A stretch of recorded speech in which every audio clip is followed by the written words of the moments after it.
Gente, tudo bem com vocês? Hoje viemos aqui trazer mais um vídeo pra vocês.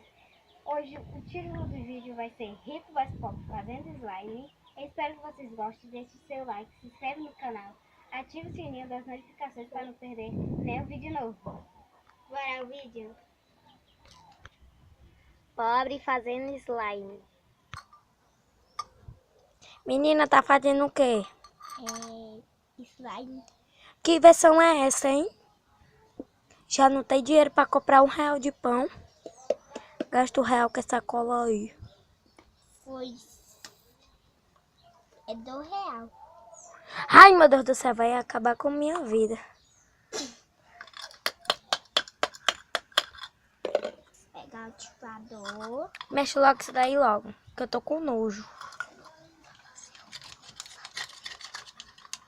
Pegou meu sabão líquido pra fazer essas besteiras.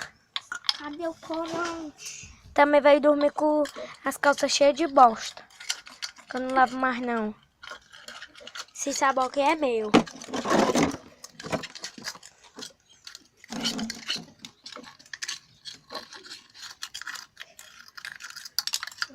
Deu certo?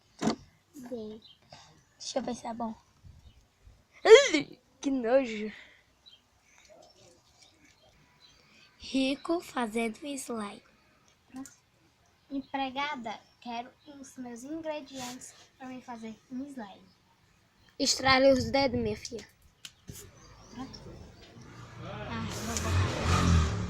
Que mal que foi isso?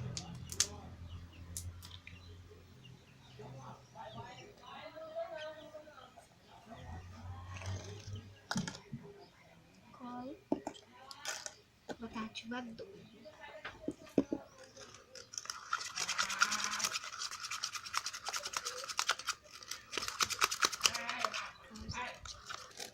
O slime já tá dando pó. Vou pegá-la nas mãos.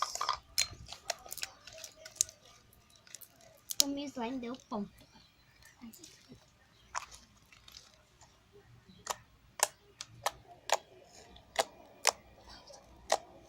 Então, gente, esse foi o vídeo. Espero que vocês tenham gostado. Deixe seu like, se inscreve no canal, ative o sininho das notificações. Tchau!